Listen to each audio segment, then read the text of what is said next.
Tere Reelika ja tere kuulaja. Tere ka minu poolt. Kusjuures ma sain üks päev sellist infot ühe inimese käest, et ta enam meid ei kuula, kuna ta lõpetas Spotify paketi ära ja nüüd ta on ainult YouTube'is ja ta ei tea, kas me oleme YouTube'is, aga olgu öeldud, me oleme YouTube'is ka olemas. Täitsa saab meie nägusid ka vaadata YouTube'ist või siis panna YouTube Music'u kaudu meid enda kõrva sisse.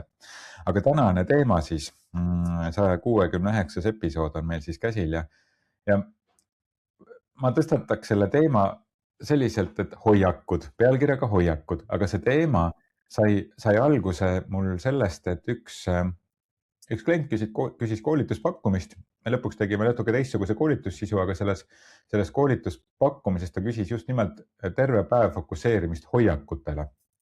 Ja kuidas juht erinevate selliste ridade vaheliste sõnumitega nagu hääletoon või selline miimika, et kuidas ta selle kaudu annab oma sisemisi hoiakuid edasi ja kuidas peaks seda teadlikult jälgima, seda hääletooni ja miimikat ja sõnakasutust ja kõike muud. Loomulikult taga oli ka see mõte, et üldse need hoiakud, mis seal taga on, aga ka natuke selline nende hoiakute tehniline väljapaistmine. Siis ma hakkasin mõtlema nende hoiakute teema peale üldse ja kuna meil oli ka värskelt küll temaga koolitus ja natuke see teise nurga alt ja me muutsime seda sisu, aga siis see hoiakute teema jäi kuidagi minusse. Just selle nurga alt, et kuidas inimesed loevad teisi inimesi ja seda ridade vahelist sõnumit. Et kuidagi arutaks selle ümber täna natukene mõnda aega. Suurima rõõmuga, olen kambas. Ja siis ma jäin nagu mõtlema ka selle peale, et mina vist ise olen nende hoiakute sõna asemel kasutanud sõna uskumused. Aga need on siiski erinevad sõnad, tähendab, neil peab olema mingisugune erinev taust. Kuidas sina sellest aru saad, mis neil vahe on? See on minu mõnest pikk teema.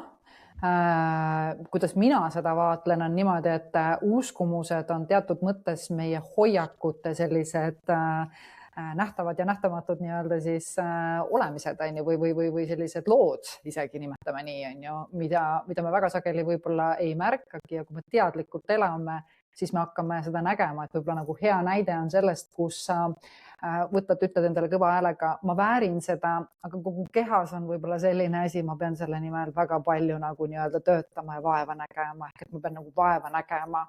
Ja see, mis siis nagu välja paistab, on see, et on teatud mõttes selline nagu puudus ja tegevustes on tohutu ületöötamine, ehk et kuidas ma võib-olla seda nagu nii-öelda näeksin sealt sellise uskumuse koha pealt ja hoiak on tõenäoliselt siis see, et kõik on võimalik, aga vaeva tuleb näha. Okei, ma kuidagi võtsin siit praegu, et see uskumused ja hoiak on siiski erinev asi selles kontekstis, et uskumus võib öelda, et mul on mingi nagu takistav uskumus. No näiteks, et takistav uskumus võib olla see, et usun, et inimesed on laisad ja üritavad teha võimalikult vähe, kui on laisad, üritavad teha võimalikult vähe. Ja siis ma võin seda uskumust muuta. Sest näiteks mul on ema keegi õpetanud, et inimesed on laisad või nii edasi. Ja siis ma seda muudan, et inimesed on üldiselt entusiastlikud ja tahavad rohkelt panustada, ehk et muudan selle ära, aga hoiak seal taga ei muutu. Ehk et hoiak on ikka nagu sama. Kas see on see, mis te mõtlesid või see oli mingi teine? Sest et tegelikult meil on ju rohkem kui üks tasand, et väga sageli püütaksegi läbi siis nagu mõtlemise muuta. Mitte, et see ei muutuks, muutub. Sellepärast, kui me näeme ka oma uue uskumusega, mida me kujundame muudatusi, me pöörame tähelepanu nendele muutustele. See inimene on selline, see inimene on selline. Siis vaikselt hakkab see nii-öelda siis hoiak päriselt siis integreeruma ja ka sinu hoiakut muutma, et sa hakkad nagu nägema teistmoodi, et see on selline teadlikkus ja ma arvan, nimetame nii, et tegevus, aga seal on rohkem tasandid, sest kui kehas on ikkagi see, et I don't trust, ma ei usalda, inimesed on laisad, siis sa võid nagu nii-öelda rääkida, aga sul nii-öelda siis keha ja närvisüsteem ütleb siis ikkagi nagu nii-öelda, et oot, mingi rumal oled või, et vaata sinna. Seal on ju asjad nii, See on lõputu võitlus. Ehk et uskumus võib olla see, et inimesi ei saa päriselt usaldada, aga aga sellest võib tekkida omakorda selline hoiak, et ma pean kõigil silma peal hoidma näiteks või kontrollima. Ehk et see uskumus on vastupidi nagu see sügavam kiht ja hoiak on see, mis selle uskumuse peale tekib, et uskumus on see, et mida ma õigeks pean või mida ma usun, et on õige ja hoiak on see, et kuidas ma hoian teisi sisuliselt või kuidas ma käitun teiste inimestega siis selle pealt. Absoluutselt, mina olen seda juhtimises palju näinud, kus kohas inimesed ütlevadki, et siin on nagu mingi kontroll ja kui sa räägid nagu võib-olla juhiga, siis juht ütleb, et ei, ma annan täielikult vabadust, ma lihtsalt soovin tagasisidet, aga nii-öelda siis selle juhi võib-olla selline, kuidas ma ütlen, nähtamatu keel, on see, et tegelikult ma pean kogu kontrollima, usaldan, aga kontrollin, et sealt see tunne nii-öelda siis ja taju inimesel tekibki. Jah, või delegeerimisel näiteks, et ühel juhul mõlemad juhid nagu delegeerivad ülesande, aga ühel juhul, et ma ei jõua kõike ise teha, las keegi teine teeb ka. Ja teisel juhul võib olla see hoiak selline, et ma annan selle teadlikult edasi, et teised saaksid ka areneda. Ehk et sisuliselt mõlemad teevad delegeerimistegevust, mõlemad usuvad, et delegeerimine on töö kontekstis vajalik, aga ühe hoiak on see, et las keegi teine ka teeb, kuna mul on nii raske, või teise puhul on see, et ma annan teistele edasi sellepärast, et ta saaks õppida ja areneda sellest. Jah, absoluutselt. Ja see ongi nagu huvitav, et kuidas nii-öelda ma olen ise olnud ka ruumis, mõnes mõttes sõltub ka jälle vastuvõtjast, et kui ma kuulen mingit lugu, kuidas ühes samas ruumis võivad samast loost saada inimesed väga erinevalt aru, samast sõnumist. Mõni tunneb ohtu, kohe nagu keha ütleb, et siin on ohukoht, see ei ole isegi nagu mõttetasandil, see on lihtsalt selline nagu nii-öelda juba süsteemi tasandil, nimetame nii, ja teine ütleb, et all good, siin on nii palju võimalusi, mis välja toodi, nii huvitav. Ja ma olen ise seda tabanud üks-ühele vestlustega, et mis hoiakuga ka tulevad töötajad üks-ühele vestlusele juhi juurde. Et ühel juhul on see, et oi kui tone, ma saan nagu arutada ja rääkida ja oma karjäärist ja oma nagu elust laiemalt. Ja teise hoiak on see, et ma lähen vaibale, ei tea, kas lastakse lahti või mis ma valesti tegin, et ma ometi nendest vigadest ei räägiks. Huvitav. Aga need hoiakud, mulle tundub, nagu paistavadki välja sellise mitteverbaalse kommunikatsiooni või mitteverbaalse suhtluse kaudu. Nad paistavad ka käitumise tasandilt tegelikult välja. Selles mõttes, et me ju näeme ka tegudes neid asju, et millised siis nagu inimese hoiakud on. Kas või siis see, et kuidas võib-olla tehakse oma tööülesannet või kuidas suhtutakse mingisugustesse asjadesse või suhestutakse. Need on tegelikult ka käitumuslikul tasandil nähtavad. On. Aga ta on ka tajutasemel nähtavad. On ka tajutavad. Isegi siis, kui ei oska näppu peale panna, aga me saame aru, et midagi on õhus nagu valesti.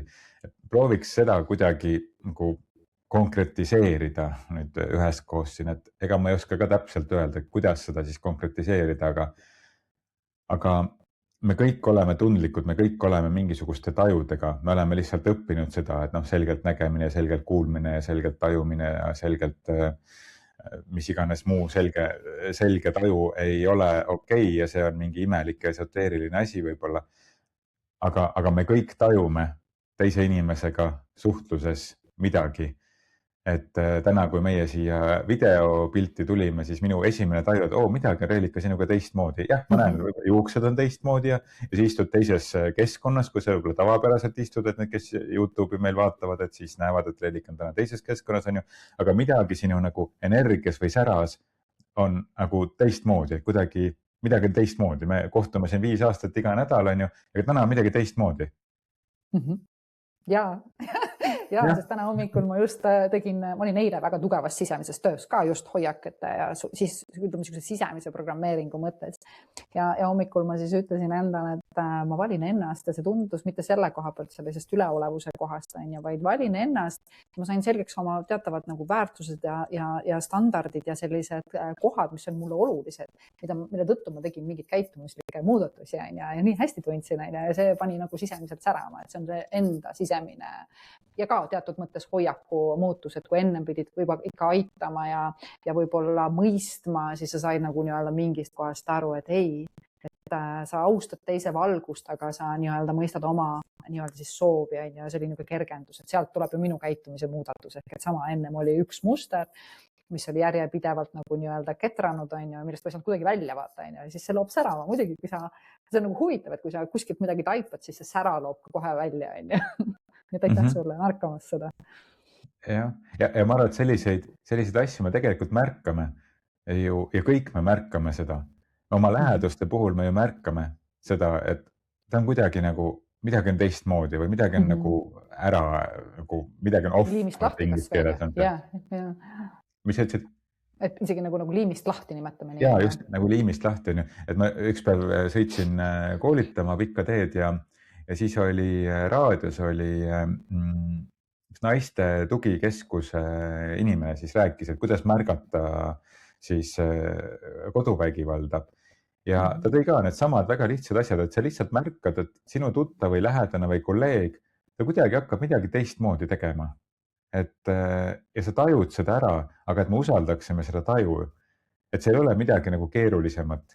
Ja sama on ka nende hoiakutega, et kui juht ütleb ühtemoodi või kolleeg ütleb ühtemoodi, et ma tahan kaasata, aga tegelikult kaasan selleks, et kinnitada, et sa ei tee ühtegi viga ja teine kaasab sellepärast, et ta usaldab sind täielikult, siis mõlemad kaasavad, mõlemad räägivad kaasavast juhtimisstiilist, aga me tajume ära, et midagi on selles liimist lahti. Et mitte see inimene ei ole ise muutunud selle eelmiste näite pealt, vaid midagi on vastuolus selle sõnumiga ja sellega, kuidas inimene seda sõnumit ütleb. Võib-olla ma siit tooks selle, et üks kõige valusamaid võib-olla ärkamise kohti või teadvustamise kohti on see, kui sa hakkad juhina vaatama ja küsitlema ja võib-olla vaatlema, kuidas inimesed ennast sinu juuresolekul tunnevad. See on nagu valus, selles mõttes, et mõnikord sa saad aru, et issand, küll nad nagu võib-olla varjavad või nad nagu nii-öelda hoiavad eemale või nad, ma ei tea, ütleme niimoodi, et nagu on sellised kipsis, on ju, et siis sa saad aru, et miski sinus on ju tegelikult sellist, mis seda nagu nii-öelda ka loob, on ju. Ja siis hakkad nagu vaatama, et okei, kas mul on näiteks juhina see uskumus, et ma ei tahagi, et inimesed mul väga lähedal, et parem olgu nad nagu eemal ja siis sa saad ju teha uue valiku, et tegelikult ma täna sooviks rohkem, kuidas ma ütlen siis ühtsemat tunnet, on ju, et siin on nagu nii palju võimalusi, aga jaa, see on nagu hea hetk, kui sa tabad ära, et vaatled, et kuidas need inimesed siis sinu juuresolekul ennast tunnevad ja kogevad, on ju. Kui sul on võrdlusbaasi, et võib-olla et mingil hetkel on muutunud, et sinu sees on midagi muutunud, on ju mingisugune pinge sees või vastupidi just mingi selline vabanemine, millest sina rääkisid on ju täna hommikuse näite kontekstis. Et siis sa näed seda muutust, et mis inimestel on. Aga mõnikord me ei näe seda muutust, sest et inimesed ongi minuga kogu aeg sellised, aga ilma minuta nad teistsugused, aga ma ei näe seda ju, kuidas nad on ilma minuta. Ja siis on väga hea, kui keegi saab seda vaadelda, et kuidas inimesed käituvad, kui sind ei ole siin ruumis ja sulle ausalt ka seda peegeldada. Ja või siis ütleme, mida mina vaatlen, on see, et kui ma olen ruumis ja inimesed on minu ümbruses, et kuidas nad ennast tunnevad, et kas neil on kerge, kas neil on nagu nii-öelda vaba olla, et kas nad julgevad nagu rääkida, kas nad räägivad lahkes keeles. Ja see annab ka nagu tegelikult hea koha sulle arusaamiseks, kus sa enda sees nagu nii-öelda oled. Kui nad on ikkagi tõrksad või nii edasi, siis võib-olla on endal see hetk, kus kohas sa oled sisemiselt võib-olla mingis vältimises. Et nad on nagu, ja nii kui sa siis sisemiselt seda aru, et ei, ma teen valiku, et ma nagu olen kohal ja olen oma inimeste jaoks, siis sa näed kohe see sekundiga, see energia muutub, inimesed kuidagi hakkavad ka järjest rohkem vabanema ja hakkab sulama. Meil koolitajatena on see, ma arvan, üks olulisemaid oskusid osata nii-öelda siis ruumi luua, see selline kindlus ja turvalisus, sest et me ei õpi mitte midagi, kui ruum on ebakindel. Me tõmbame nagu nii-öelda plokki vähesed, kes suudavad seda väga pingelises olukorras õppida. Kusjuures sellega seoses tuleb väga huvitav tagasiside mul meelde eilsest päevast, kui ma koolitama sõitsin ja jõudsin 10 minutit enne koolituse algust kohale ja enamik osalejad olid juba kogunenud sinna eesruumi ja nüüd siin tere niimoodi säravate silmadega, nagu ma ikka, ma armastan oma tööd, lähen säravalt tegema ja siis üks osaleja pärast hiljem tõi välja, et see oli tema jaoks nii teistsugune, et koolitaja tuli ruumi ja ta naeratas ja ütles kõigile tere. Ma mõtlesin, ma küsisin, automaatselt tuli kohe küsimus, kas teised siis tunduvad vihkavad oma tööd või et mis värk on. Et see nüüd ei tohiks küll mingi eriline asi olla, et sa tuled ja sa naeratad osalejatele ja sa sind nagu huvitab sinna tulek, et see on ikka huvitav situatsioon. Jaa. Võib-olla kui siia uskumuste ja sellise hoiakute tasalemine, mida mina nagu näen juhtides sageli, on see, et kus nad oma sees usuvad, et neil ei ole aega, neil on aja keeruline suhe ja neil on kogu aeg kiire ja siis tegelikkuses on hästi laialine, et juhid ja inimesed tunnevad ka, nad ei taha neid segama minna, nad tahavad hoida eemale, et mis ma ikka tüütan ja see loob ka tegelikult selle barjääri, kus koos asjad ja võimalused ei realiseeru või ei võimestu ja ei jõustata, sellepärast et ei saa ju minna nagu juhi juurde, kuigi võib-olla mingi küsimused, mis vajaksid sealt poolt nagu toetust, aga see on tavaliselt juhi uskumus sellest, kuidas mul ei ole aega ja hoiak. Ma nii-öelda teen hästi palju, mul on graafik, mis siis juhtub, kalendrid on hästi täis, sest sa usud seda, et mida rohkem on su kalendrid täis, seda olulisem ja seda väärtuslikum sa nagu nii-öelda oled, kuigi tegelikult on vastupidi. Aga no okei, sinna võttis mul endal ka tükk aega oma hoiakute ja kuidas ma ütlen siis suhtumise osas jõuda. Ja mul oli üks klient, just mentorklient mõni aeg tagasi ja siis ta nii ägedalt kuidagi jõudis, ta on juhtkonna liige ja siis jõudis sinna, et me juhtkonnas kogu aeg nagu rapsime ja tegutseme ja ka alumiste nii-öelda hierarhiamates alumiste astmete juhte kuidagi nagu tõmbame sellesse nagu kriisidesse ja asjadesse ja tegemistesse nagu kaasa. Aga kui me vaatame nagu aastate lõikes oma tulemusi, nad on laiast aastast täpselt samad. Ükskõik kui palju me pingutame või ükskõik kui palju me rabeleme, siis nad on täpselt samad. Ja see oli kuidagi nii ilus taipamine, et aga meil on täitsa õigus võtta natuke nagu korraks hoog maha ja mõelda, et mis me veel saaksime teha ja nagu eemalduda sellest igapäevamelust. Ja tegelikult mitte midagi ei juhtu, sest et kui seni ei ole juhtunud sellest, et me teeme tohutult palju ja üritame midagi muuta, aga tegelikult tulemused on enam-vähem samad, et siis miks peaks muutuma, kui me julgelt endale lubame nii-öelda nagu vaikuse võtta ja korraks nagu juhtkonnaga võib-olla mõtestada üldse, et millist ettevõtet me tahame kujundada ja mitte lihtsalt ühepäevase päevana strateegiana, vaid tõesti võttagi nädalate ja kuude viisi seda aega, et arutleda selle üle, et mina olen oma tiimis seda niimoodi teinud, et meil oli ühes tiimis, kus ma siis juht olin, et meil oli iga esmaspäev oli 6 tundi oli selleks, et omavahel lihtsalt arutada asju, mis on olulised. Ja mitte lihtsalt ainult igapäevased praktilised küsimused, vaid ka üldse elu üle arutada. Meil oli planeeritud iga esmaspäev 6 tundi selle jaoks. Mõnikord läks 6 tundi, mõnikord 5 tundi, mõnikord 3 tundi, mõnikord 7 tundi, aga meil laias laastus oli esmaspäev üksteise jaoks. Ja ka töö sai taustal tehtud ja tänu sellele sai võib-olla oluliselt rohkem tehtud, et juhid ei olnud jalus. Täpselt nii ongi, et ma usun seda, et kui me usume sellesse, et hea nagu nii-öelda kvaliteet sünnib näiteks 3 tööpäevast nädalas, siis päeva lõpuks see nii on. Praegu me lihtsalt usume, et oleks vaja isegi 7 päeva teha tööd, et mida rohkem me teeme, seda paremaks läheb.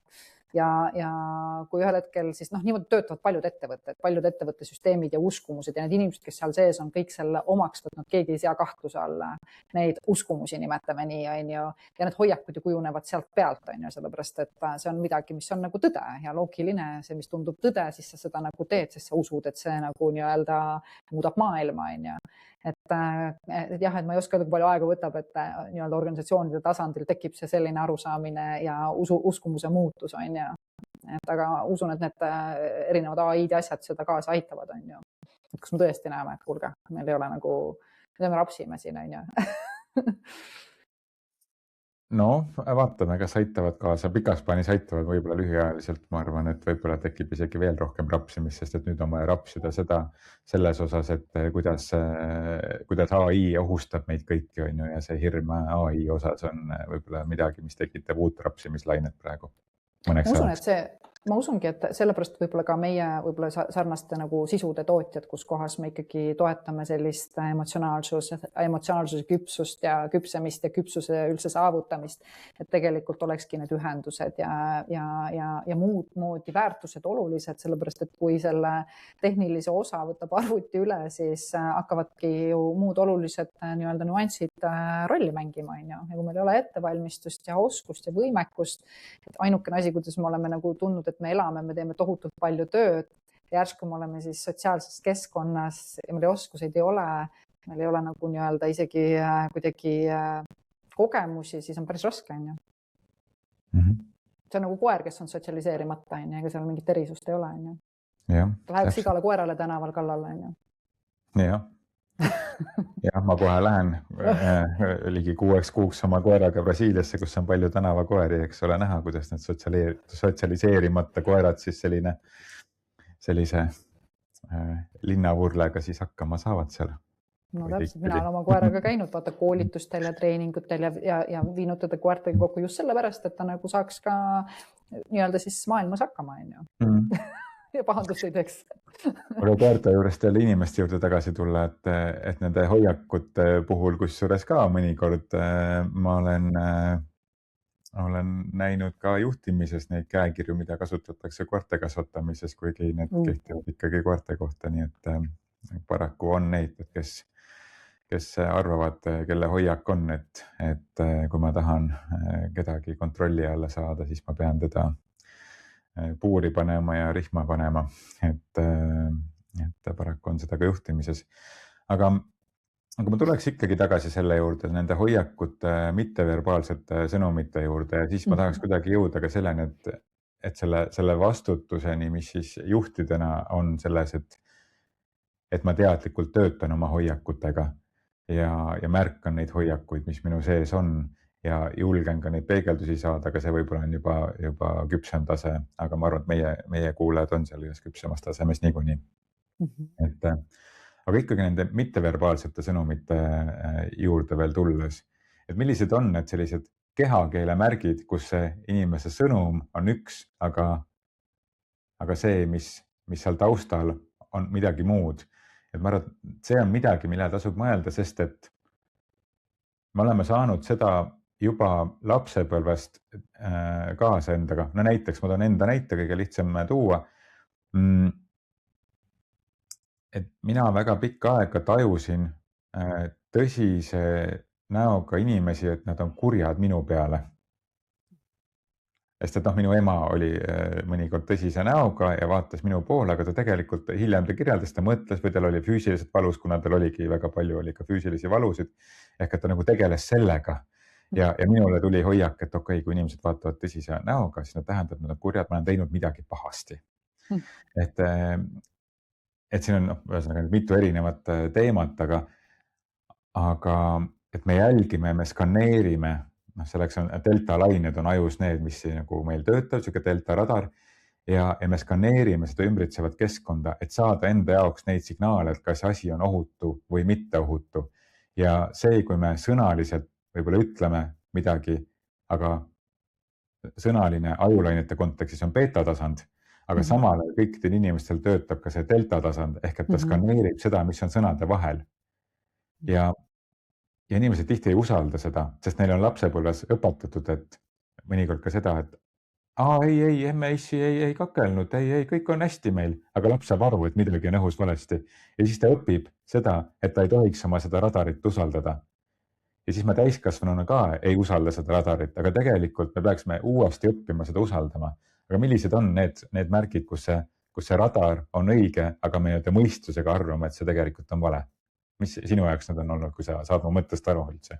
Ja ütleme, eks see selline näomiimika ja kehakeel on kindlasti üks selline basic asi, kui me ei tea kõiki nagu nii-öelda siis muid nii-öelda siis ei taju veel nagu nii-öelda siis ütleme niimoodi energiaid, on ju.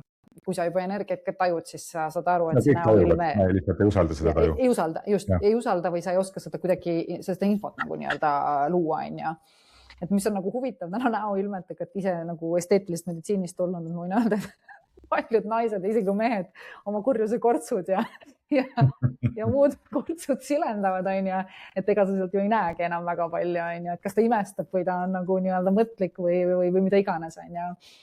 Et seda ei saa ka enam usaldada. Tõsi.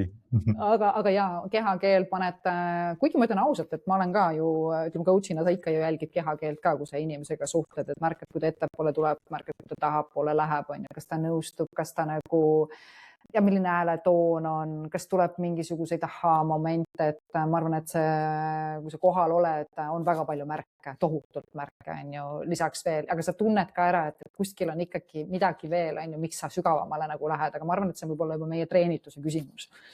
et me oleme lihtsalt ennast ise nii palju juba treeninud, on ju, ja ennast hästi palju nagu nii-öelda vaadelnud, on ju, ja meil ei ole mingi asi tabu, me ei pea midagi õigeks valeks, vaata, et lihtsalt meil on selline sügav soov päriselt nagu aidata sellel inimesel see asi nagu nii-öelda leida, on ju. Kui inimene ise ka soovib, mõni paneb ennast hästi tugevalt kinni, et mõnikord on 3-4 sessiooni, kui alles hakkab midagi nagu tulema välja. Aga ja see on, ma arvan, juba meie treenitud taju ka, et kui sa ei ole treeninud, siis ma arvan, et see võib olla selline, nagu sa ütlesidki, et sa ei oska seda infot nagu nii-öelda lugeda, et sa saad aru, et midagi on off või on, aga sa hästi palju projitseerid nagu iseenda haava pealt, on ju, et noh, nagu sa tõid selle vanema näite minust, mina üks päev avastasin seda, kus kohas kui tegid pahandust, on ju, ema oli keelanud sulle mingid asjad ära, on ju. Ja ta oli pahane ja kuri su peale isegi. Ja siis sa küsid, miks sa kuri oled, aga sellepärast, et ma armastan sind. Vau, on ju, ta okei. Armastus ja pahandamine on täitsa nagu okeid asjad, pärast inimesed võib väga sageli ka seda tolereerivad, on ju. Ja elavad selle nagu jama sees, on ju, kuigi sisemuses sulle karjub, et jookse minema, et see ei ole sinu jaoks terve, on ju. Aga sa lihtsalt mõtled, et see on nagu loomulik, sest ema ju ka armastas ja oli pahane, on ju. Ja, head näited, täpselt väga prakti. Sa tõid väga hea asja, mis mulle meeldis siin, et kui sa oled kohal, ehk et kui me oleme täielikult kohal, siis me tegelikult tajume seda kõike. Ükskõik kui treenitud sa oled või vähe treenitud sa oled, kui sa oled kohal, kui sa oled mõtetega seal või hirmus mingis mineviku asja pärast, et see ometi välja ei tule või tuleviku mingitest unistustes ja pettekujutelmades on ju kinni, siis sa ei ole kohal ja siis sa ei oskagi seda infot lugeda. Aga või noh, mitte sa ei oska, sa ei märka seda infot, aga tõesti see hääletoon või silmavaade või silma nii-öelda sügavalt vaatamise oskus, kehakeel loomulikult, kuhu poole ma nõjatun, kuidas ma paigutan ennast, on ju, ja alati ei ole see, et käed rinnal risti on kaitsepositsioon. Ja absoluutselt mitte. Mina olen pikka aega käed rinnal risti sellepärast istunud näiteks, sest ma üritan oma kõhtu varjata näiteks. See võib olla väga pragmaatiline põhjus, siis ma saan teda niimoodi tõsta kergemale ja siis mul on ennekord mugav kuidagi niimoodi, paned käed, siis on tegelikult see vastupidi lõdvastanud olog. Mõnikord tahab vennitada lihtsalt, on ju, kuidagi neid nutisõrmi, mis on nagu kuidagi ainult ühtepidi, on ju, siis nagu venitada, siis see asend on ju. Ehk et nad alati ei pea seda kehakeelt niimoodi nagu võtma, et see on kinnine positsioon või mitte, on ju. Aga igasugused sellised silmade pööritamised ja suunurkade liikumised ja selline, nad tasub nagu märgata selliseid pisikesi asju, mis inimesega toimub ja selline väike, noh, kui ei ole seda süsti seal sees, et siis selline põgus muie või kulmude kerge selline muutus, on ju, et mõtlen, mis veel, et mis ma ise nagu. Ja see on võimalik millal, võib-olla ma siia veel lisan selle, kui sa inimese jutu peale ei mõtle kogu aeg peas vastust juba, mida sa tahaks öelda, vaid sa lihtsalt koged ja siis see vastus tegelikult sul tuleb või see mingisugune see juhatus nagu tuleb, aga kui sa kogu aeg istud seal ja mõtled, et ta rääkis seda, mida ma siia vastaks ja mida ma siia vastaksin, see oli kunagi minu nagu suur error, on ju. Kogu aeg olin nagu vestluses kaasas ja tahtsin nagu nii-öelda vastata, vaata, on ju. Et ega sa siis ka palju ei märka, sa oled hõivatud kogu aeg, on ju. Jah, täpselt, et siis see kohalolu kaob ära, nii et mis ma lihtsalt selle osaga kuidagi tahaks öelda, et me usaldaksime seda ja me julgeksime ka siis välja tuua. Kuule, ma tajun siin mingit nagu ebakõla, et kuidagi sa ütled seda, aga ma näen, et sa hakkad kiiremini hingama või sa kergitasid kulmu enne seda, kui ma seda rääkisin, et julgelt ka nagu peegeldada neid erinevaid kommunikatsiooniviise ehk et verbaalne kommunikatsioon meie vestluses on ainult väga väike osa. Et kõik muu on see kehakeel ja nii edasi. Loomulikult on see, mida juba Einstein ja Tesla ja kõik ka esoteerikud ütlevad, on ju, et kõik on energia, vahet ei ole, kus ruumis sa istud ja kas te olete Teamsis või Zoomis aga me kõik teame, et samas ruumis on teine energia ja teine olek ja me kasutame seda sõna, aga nii kui hakkame rääkima energiast, siis see on oi ei, sellesse ma ei usu, on ju. Aga internetikoosolekul me ei taha olla, sest et samas ruumis on ikka hoopis teine olemine.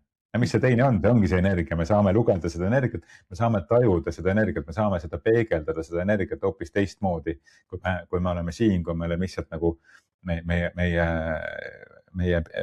nagu pea on ainult näha ja natukene veel. Ja, me oleme paljusid asju uskuma hakanud, on ju, täpselt nagu nii-öelda meil on kirjeldatud, mida mingisugune siis kehapositsioon või hoiak nagu tähendab, on ju, ja sealt õppinud nagu lugema ridade vahelt siis infot välja, aga samas, kui meile öeldakse, et me olemegi energia, siis on inimestel seda kuidagi keeruline vastu võtta, on ju, et kui mina aktsepteerisin seda, et me kõik olemegi üks energia, vaata, on ju, ja vibreerime ja nii edasi, on ju, siis tegelikult hakkasid paljud asjad nagu kuidagi loksuma teisiti ja see teadlikkus oli teistsugune, aga sa pead seda lihtsalt tahtma vastu võtta, on ju. Et nii nagu sa võtad vastu, mis iganes informatsiooni sulle jagatakse ja seikled ja kui see pole sinu jaoks see info, siis astud välja. No. Et õnneks meil on ju täna valikud meie käes, on ju. Ja nüüd selle vastutuse juurde kuidagi mulle tundub, oleme jõudnud, et nüüd kui ma juhina, siis annan neid erinevaid või kui ma nüüd hakkan mõtlema seda episoodi siin ka kuulates, et mis need näited me siin tõime, on ju, et ma siin mõned olen endale veel siin kirja pannud ettevalmistusena, et vigade reageerimine, et üks juhtutab vea teemaks selliselt, et sellist asja ei tohi juhtuda, kes süüdi on. Ja teine võtab selle teemaks, et oli selline situatsioon, et vaatame, kuidas vältida selle kordumist. Või üks-ühele vestlus, et see on selline kohustuslik tööriist, mida peab tegema, või siis teise juhi jaoks, et see on koht, kus ma saan päriselt mõista ja tema inimesed nagu tegeliku sisu nagu teadvustada. On ju. Et kus see vastutus nüüd jookseb, et või kuidas hakata neid hoiakuid muutma ja kas ma üldse peaksin neid muutma, sellepärast, et neid on kuidagi organisatsiooni jaoks vaja, et ma ei tea, organisatsioonil on väärtused kokku lepitud ja ma pean nende väärtuste järgi siis kuidagi toimetama ja sellest lähtuvalt siis oma hoiakuid ka muutma hakkama, et ma ei tea, võtame väärtuse, mis on väga levinud, on ma ei tea, pühendumine, et kui mu hoiak on, et töö on pigem kohustus kui missioon, et kui see on minu hoiak elus töösse, et miks ma peaks seda muutma või kas ja kuidas ma üldse seda muuta saan? See on hästi, kuidas ma ütlen, siis sügav küsimus tegelikult ja ta on raske küsimus, nimetame niimoodi, et selles mõttes me kõik ju tahame tegelikult ikkagi kõigile head, on ju, et sellest pole üldse küsimuski, aga tõesti, kui sa oled samas ruumis inimestega, kellel on erinevad hoiakud, ka väärtus osas, et jah, ma ei tea, pühendumine, ma ei tea, see ongi minu kohustus ja ma teen seda versus see, et ma ei tea, ma teen midagi väga erilist, on ju, ja need kaks inimest käituvad väga erinevalt. Üks võib-olla, ma ei tea, mõtleb välja, toob kaasa, tal on oluline, et see asjad õnnestuksid, teine teeb lihtsalt, ma tõin siin artiklis, raiub kive, on ju. Et ta teeb lihtsalt mingit tööd ja nad sobituvad ja ei sobitu ka, et ega siin ei ole ka nagu nii-öelda probleemi selles osas, on ju, aga see on, ma arvan, selline dilemma, mida teha, et kas siis nüüd kõik peaksid olema need pühendunud ja kaasa tahtma teha, et ma arvan, et siin ei ole õiget vastust, õiget ega valet, et usun, et ka teatud mõttes kombineerimine on okei, et need hoiakud ei peaks olema see koht, mille tõttu me jällegi loome mingisuguseid, kuidas ma ütlen, eraldusi. Et iga hoiak on põhjusega ja kui ta seal on, siis tal on ju mingisugune nagu kuidagi põhjus ka, on ju. Ja kui see ei käi kuidagipidi kokku sinu kui juhi nagu nii-öelda siis väärtusruumiga ja ütleme niimoodi, et võib-olla sinu standarditega elus on ju, siis on ka okei ju laiali minna, on ju. Aga ma arvan, me peaks hakkama jälle eristama, et sinu hoiak on parem kui minu hoiak. Tõsi, sellega hästi nõus. Oluline on võib-olla see, et ta on nähtav, et näiteks kui me mõtleme juhtkonda, ma siin töötasin ühe juhtkonnaga, kus oligi nähtav, et mina olen siin sellepärast, et ma tahan, kuna see oli selline organisatsioon, mis nagu väga palju on avalikkusele nagu nähtav ja juhtkonna liikmed on avalikkusele nähtavad. Ja üks ütleski väga selgelt, et mina olen siin sellepärast, et ettevõtte toel oma persooni nagu brändingut või oma persooni, enda persooni nii-öelda üles ehitada brändingu mõttes. Ja see on see, mille pärast ma siin olen ja mulle meeldib see, mis me siin teeme, aga see on see, mille pärast ma siin olen. Ja teine ütleb, et ma olen siin sellepärast, et selle, ma ei hakka valdkonda tooma, et mitte spetsiifiliseks minna, et ma olen selle missiooni pärast, mis sellel organisatsioonil on. Ja ma olen sellepärast ja mul ei ole vahet, et kas minu nimi on siin või mitte. Ja ei saa öelda, et ühe hoiak on parem kui teine, kui nad üksteist toetavad, on suurepärane ja selle organisatsiooni kontekstis on mõlemat käsitlust vaja. Sest et on vaja neid, kes on valmis minema nii-öelda avalikkuse ette rohkem ja on neid vaja, kes on missiooni pärast ja tahavad võib-olla hoida nagu tagaplaanile, aga neile see missioon nagu väga meeldib, et nad tahavad seda nagu kaasa toetada, selle levimist.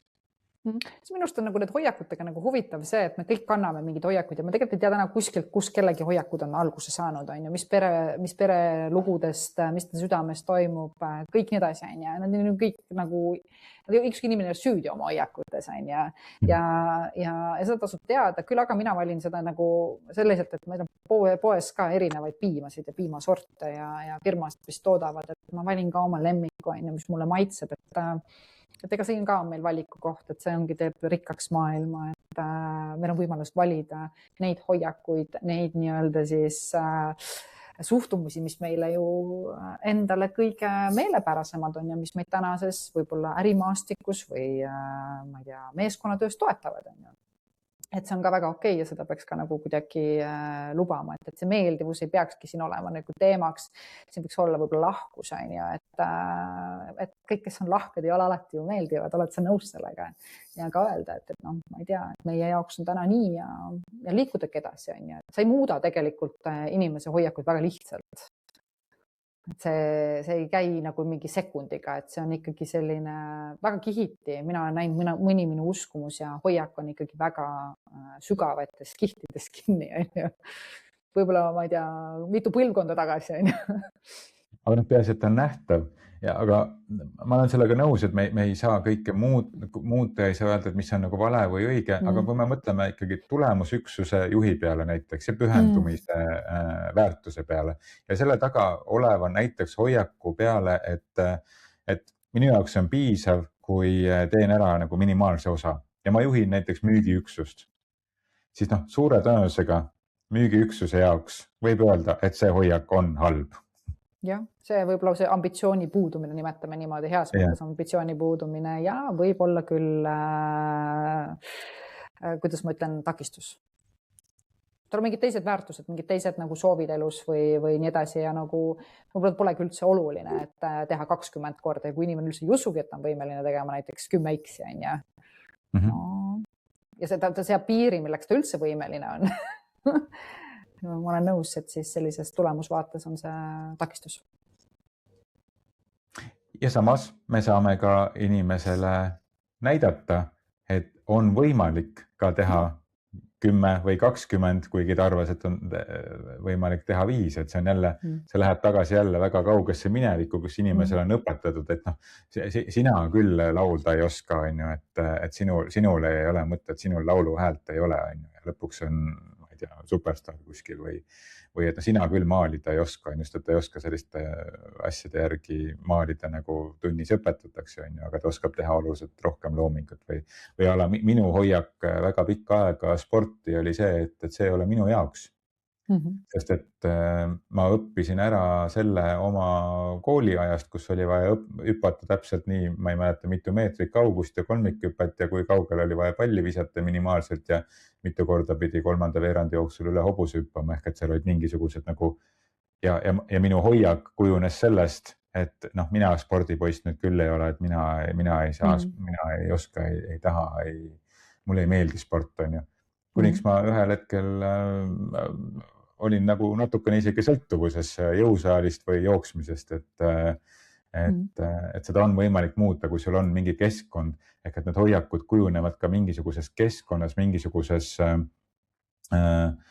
ütleme, mingis keskkonnas või suhtendünaamikas või olukordades, aga uues olukorras on võimalik uus hoiak endale muuta ja sa isegi ei pea uus hoiak endale teha, et see ei pea isegi olema mingi väga sügav teraapiline töö, et ma lihtsalt hakkan märkama ka nüüd, täna selline hoiak töötab minu elule vastu, ehk et kui minule sport ei meeldi, siis see töötab vastu minu tervelt elatud eluaastate hulgale, on ju, ja ma pean oma hoiakut muutma ja seda võib-olla peab mulle ütlema mu arst, on ju, või kehakoostise mõõtja, kes ütleb, et kuule, et kui sa siin nagu seda spordiga tegelema ei hakka, et siis sinu visceraalne rasv on selline, et siin väga üle 50 sul nagu välja ei vea, on ju.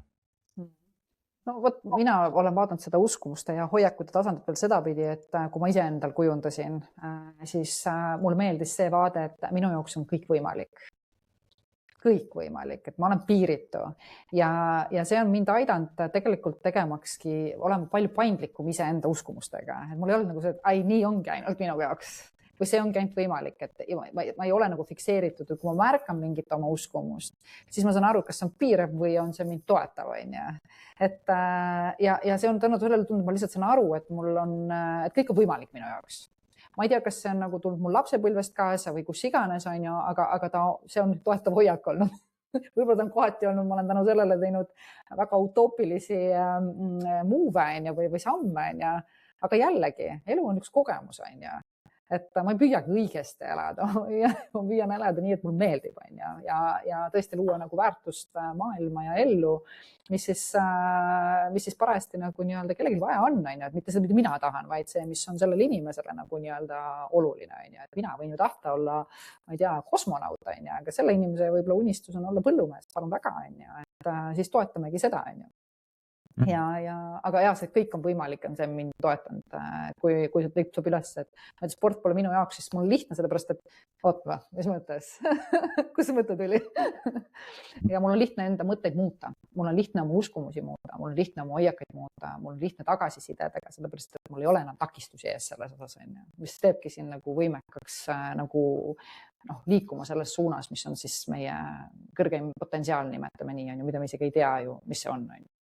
Just, ehk et see müügi näite puhul lihtsalt see 10 või 20 tükki, et see on lihtsalt üks pragmaatiline näide, aga et seesama, et mis see minu potentsiaal, et ma võin mõnikord oma seda potentsiaali hoida oma välja kujunenud hoiakute taga kinni ja et minu hoiak on, et ma pean olema selline või teistsugune ja siis ma alles saan oma potentsiaali rakendama hakata. Kõik asjad peavad, tingimused, olukorrad ja sündmused peavad ümberringi muutuma, siis ma saan. Aga kui sa muudad perspektiivi, hoiakut ja uskumust, et tegelikult see, mida ma praegu teen, viibki sinna. Ei ole kunagi kuskil, see hakkab siit praegu pihta, sellest hetkest. Just, aga kõige olulisem asi on ikkagi see, et me kõigepealt üldsegi märkame seda, et loodetavasti see episood on ka sulle andnud kuulaja siis või meile mõlemalegi seda, et märgata neid mingeid erinevaid hoiakuid. Ma olen sellepärast ka neid näiteid siia nagu toonud, et nad ei sõnastada, et märgata need erinevad hoiakud, sest et kui me neid märkame ja laseme ka teistel märgata enda hoiakuid, ehk et ise me märkame ikkagi sellised, mis on võib-olla natukene ebamugavad, aga mitte nüüd nagu ikkagi räigelt ebamugavad. Neid me ei märka, me alateadvus kaitseb seda nii ilusti ära. Aga lubada ka teistel märgata seda, et kui te näiteks, ma ei tea, tiimis kuulate seda episoodi või mitmed tiimiliikmed, et kuule, mis hoiakuid sa oled minus märganud, mis võiksid takistada minu potentsiaali voolamist. See oleks nagu väga ilus oleks, ma arvan, seda kuulda. Ma ei tea, kas me oleme praegu valmis üksteisele ütlema, ma praegu kohe jäin mõtlema, aga kui me aitame teisel ka, kui teine on valmis seda kuulama, siis me saame teadlikult märgata ja astuda siis samm-sammul sinna selle organisatsiooni või tiimi või isikliku kultuuri suunas, et mida me siis tahame luua endale ümbritsevasse keskkonda ja väärtused on tihti organisatsioonis see, et mis lepitakse justkui kokku kuskil, mingis ametlikud dokumendid, need saavad nähtavaks, aga tegelikult nende taga on need hoiakud, mille taga omakorda need uskumused, kui me päris alguse juurde tagasi lähme. Ja need on nii sügaval kihis, et me võime igasuguseid väärtuseid kokku leppida, igasuguseid asju strateegiapäevadel ja koolituspäevadel kokku leppida, aga nad ei lähe ellu, kui inimese hoiakud töötavad sellele vastu. Need sama näide, et kui pühendumine on väärtus, siis võib olla hoiak see, et pean piisavaks, kui teen minimaalse ära või tajun tööd kohustuse, mitte missioonina või panustan rohkem siis, kui ma näen, et ma selle eest midagi tagasi saan. Et sellist tüüpi nagu hoiakud, mis viivad selleni, et tegelikult see, mis ma olen väärtustena kokku leppinud, ei ela ja see omakorda tekitab pettumust, nii et ja tegelikult meil on ju olemas väga palju märke ka, kus me saame vaadata, et seesama tunne, mida me tunneme, et kas meil on kerge või raske, juba nagu viitab mingile meie siis käitumuslikule või mõttetasandi aspektile, et meie mõtted ja meie käitumised tegelikult peegeldavad. Et see, mida me teeme või ei tee, annavad meile tegelikult ju väga selgelt märku sellest, mida me usume ja milline meie hoiak nagu seal juures on.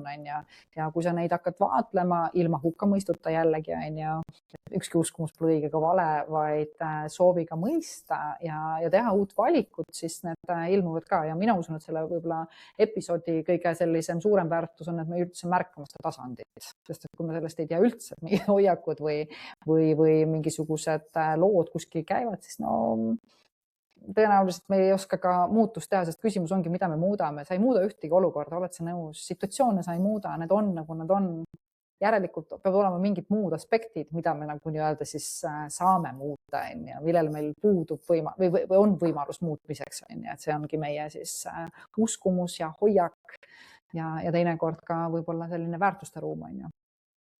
Sellest ka meie podcasti pealkiri, mida tundub, et aastatega saab meie enda jaoks ka aina selgemaks ja selgemaks, et millest see pealkiri siis räägib, et see juhtimine juhtimiseta, et kui me oleme kursis, mis need meie hoiakud on, siis me saame ise juhtida. Kui me ei ole kursis, siis see juhib meid ise.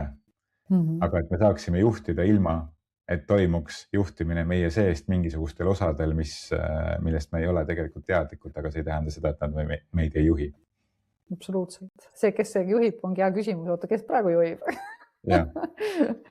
Ja võime sealt jõuda väga suurte küsimusteni juba, et võime ühel hetkel selle ettevõtte, millest Ken Wilber räägib, et kes on see vaatleja üldsegi siin, kes vaatleb seda, et ma mõtlen ja kes märkab seda, et ma tunnen ja et kes see on üldse. See on huvitav. Ja see on juba järgmine kiht. Minuga on nüüd niimoodi, et mina nüüd peaks minema portugali keeletundi. Üldse tahaks lõpetada, on ju? Ja podcasti episoodi nüüd ära lõpetama. Olgu, sain aru. Aga aitäh sulle selle väga sisuka vestluse eest ja nende nurkade toomise eest, et